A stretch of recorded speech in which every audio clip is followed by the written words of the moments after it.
Hey, salut, petite vidéo sur une newsletter sur laquelle je suis abonné et que je vous conseille d'y aller, c'est Finance Optimale de Guillaume Fournier, je crois. Et en fait, il parle justement de l'achat d'une action en surévalué. Donc, comme vous pouvez le voir, le fait de perdre déjà parce qu'on achète au-dessus du prix, le fait aussi que pendant les deux trois prochaines années, si vous prenez une bonne entreprise, bah, vous ne perdez pas beaucoup, mais qu'après vous traînez un boulet pendant 5 ans. Et à la fin, le fait de pouvoir gagner aussi, notamment si vous investissez dans des startups.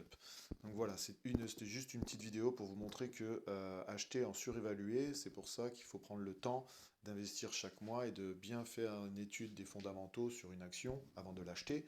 Et tant qu'à faire, pouvoir l'acheter sous-évalué, c'est-à-dire en dessous de son juste prix.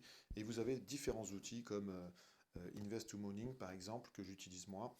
Il y en a d'autres, hein, bien évidemment. Je vous ferai des petites vidéos là-dessus, donc restez connectés et n'hésitez pas à aller à me parler sur mon canal Telegram, les Gare Community si vous voulez, ou me mettre des commentaires sous ces vidéos, bien évidemment, pour que je réponde si vous avez besoin de plus de détails. Donc je répète, sur cette newsletter, on peut voir que si on achète une action surévaluée, bah déjà on perd parce qu'on l'a acheté plus cher que le cours, ou que son juste prix, comme on dit.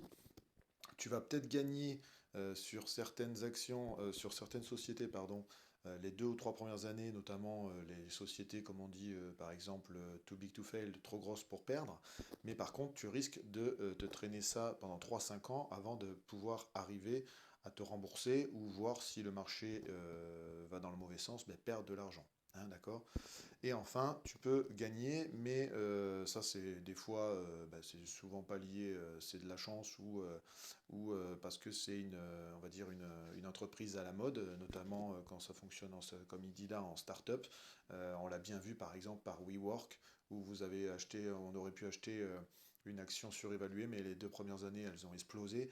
Donc l'objectif là-dedans, c'est d'acheter, même si vous avez fait, comme vous achetez chaque mois, hein, dans notre stratégie, vous allez acheter chaque mois, vous allez acheter peut-être au mauvais timing parce que vous allez l'acheter plus cher.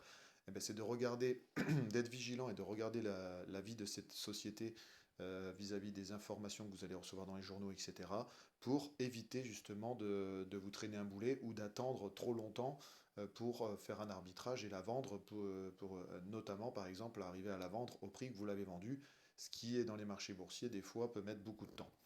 Voilà, c'était une petite vidéo pour vous expliquer le fait d'acheter et les inconvénients d'acheter une action surévaluée. Donc n'hésitez pas à me mettre des commentaires et à suivre ma chaîne si vous voulez apprendre à investir en bourse.